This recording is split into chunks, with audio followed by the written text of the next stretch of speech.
Seguimos con Carlos Maggi, Matilde Rodríguez Larreta, Mauricio Rosenkoff y Juan Grompone. Ahora para detenernos en esa noticia de las últimas horas que tenía su actualización recién en el boletín de las 10.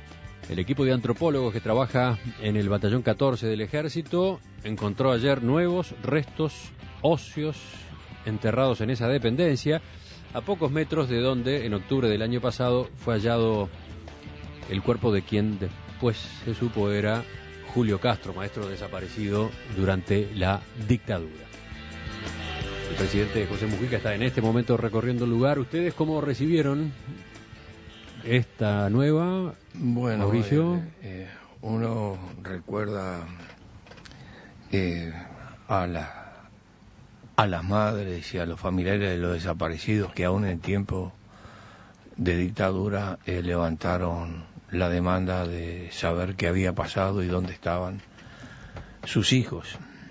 Y uno recuerda la respuesta que se daba entonces y que se dieron después ya en el país institucionalizado, que las desapariciones se producían en la Argentina, que acá no había desapariciones. De alguna manera eso limpiaba la responsabilidad de aquellos que sí habían provocado desapariciones.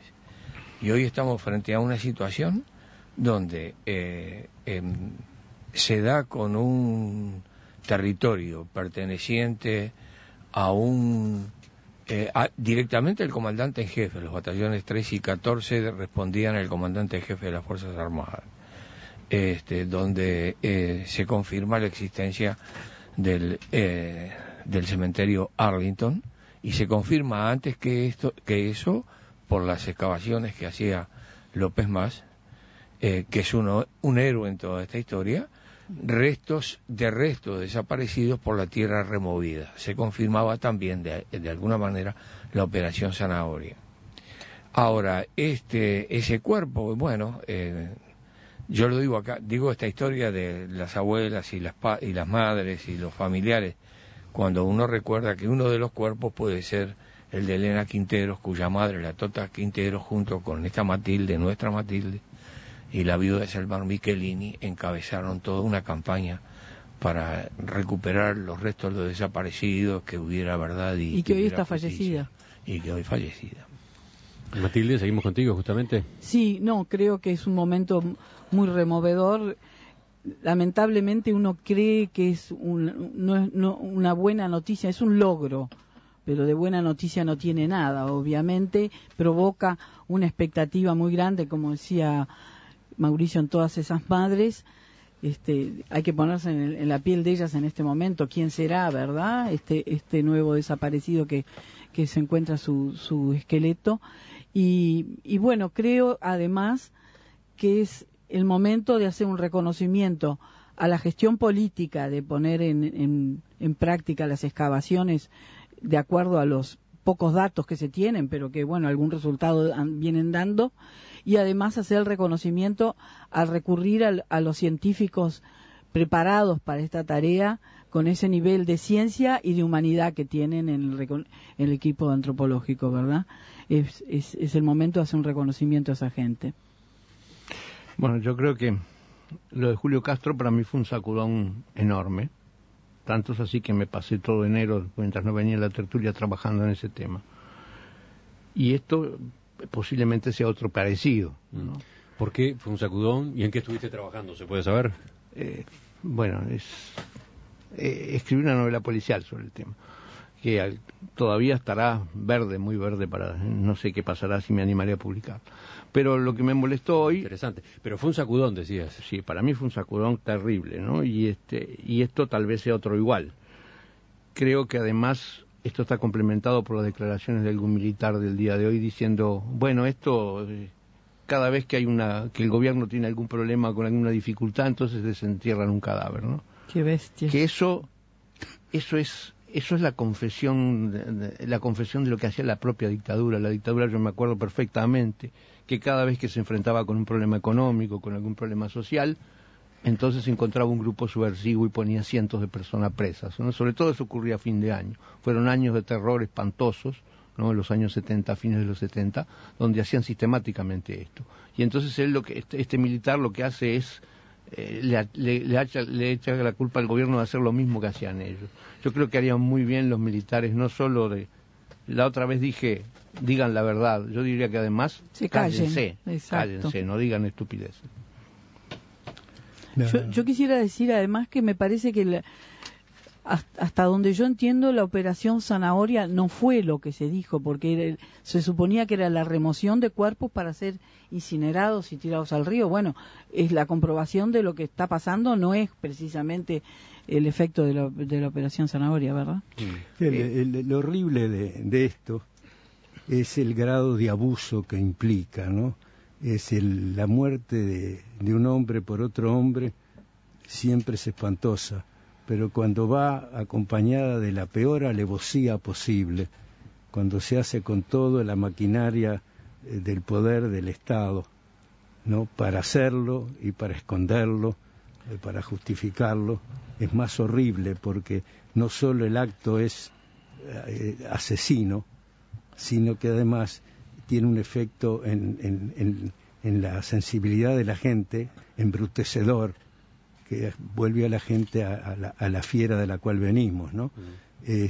Yo cada vez que pasa una cosa de esa me pasa lo mismo que dice Grompone, tengo un cierto sacudón, porque me acuerdo de los momentos que se vivieron y de lo horrible que es estar sometido a la mala voluntad y al abuso como sistema, ¿no? Y eso lo pasamos y lo vimos, y esto tiene que tener para la gente un valor aleccionante, ¿no? Cada tanto Carlos, tiempo tenemos que acordarnos de que hay que defender lo que tenemos porque vale mucho, y que perderlo es muy terrible, ¿no? Bueno, están las víctimas ahí, pero estamos nosotros que vemos las cosas y las sentimos cada vez que suceden, cada vez se descubren, ¿no? Carlos, lo grave que es que con el poder del Estado se secuestre, se torture, se mate y después se esconde el cuerpo, se haga desaparecer la evidencia. Yo agregaría que se hace desaparecer el cuerpo, se esconde el cuerpo, se miente a propósito del destino de esa persona, y esa situación se mantiene la cantidad de años que se ha mantenido, porque de eso estamos hablando, no estamos hablando de que hoy, en el año 2012, se encuentran nuevos restos aparentemente pertenecientes a una de esas personas desaparecidas, pero se encuentran esos restos porque se trabaja, se rasca, se investiga. No hay forma de que la información de quienes saben dónde están esos restos aparezca de manera diáfana y rápida.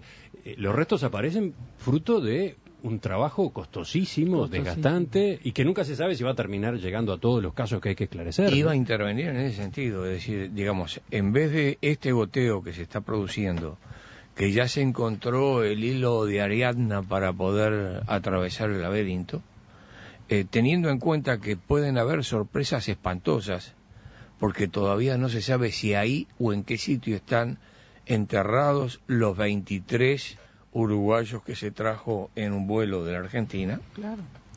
Porque en cuanto aparezca uno identificado con ese lote va a haber una eclosión pavorosa. Yo me pregunto por qué no hay un margen de humanidad o de sinceramiento o en la calle Domingo Arena. ¿Por qué de alguna manera, por vía del comandante en jefe, por vía de un acuerdo entre ellos, no dicen, bueno, el destino fue este? Porque además, detrás de todo este operativo están los hombres que están allí. Es decir, sería bueno para ellos, para sus familiares, sería bueno para el país, sería muy bueno para los familiares de los desaparecidos, que dijeran, bueno, damos cuenta, digamos, no tienen por qué firmar una declaración, tienen sí que decir, bueno, queremos aproximarnos a un punto final, a un telón que caiga. Es decir, en vez de este goteo, que es además espantoso porque no sabes si es del ruso Bleyer o no sabes si es el de María Claudia o de Elena Quinteros, cuando aparezcan los restos de los otros, porque van a aparecer. Una vez que se abrió una pequeña brecha, el agua termina filtrándose y va a terminar siendo un tsunami. Yo creo que hay un elemento que tenemos que tener en cuenta, que es que posiblemente no se tenga información precisa, ¿no? Es decir, yo me imagino que todo esto ocurrió bueno, le daban la orden a algún subalterno, entiérrenlo, y no había, y entiérrenlo y además disimulen el entrenamiento, de modo que en realidad no era un momento que hubiera un GPS donde se podía decir las coordenadas, está aquí.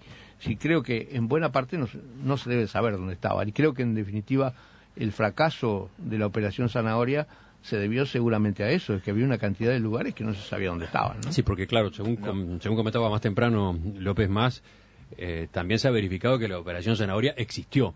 ¿Existió? El asunto es que no fue completa. Claro. El asunto es que no fue completa. Claro, yo me iba a referir a eso, sobre todo teniendo en cuenta tu novela. Primero, en una unidad no se puede ir con una palita de playa. Tiene que ir un equipo y tiene que haber un comandante en ese momento. Tiene que haber una resolución del comando de las Fuerzas Armadas, tiene que haber una línea.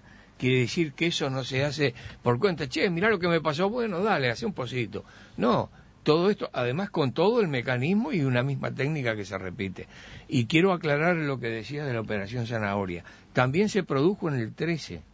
También hay testimonios de restos que recuperaron de allí, inclusive 2 personas en un solo tanque, no identificados, que según testimonios se habrían llevado para la cremación a la Tablada. Y lo que dice López Mas fue lo que comenté sucintamente en la primera intervención, y es que cuando comenzaron a excavar se dieron cuenta que en la primera excavación antes de Julio Castro habían encontrado tierra que había sido removida y decenas de restos óseos, como si ahí hubiera habido un desenterramiento y se le hubiera quedado la punta de una costilla. Claro. Entonces, de ahí que afirma López Mas, que es muy serio y muy equilibrado y muy responsable, que la Operación Zanahoria existió.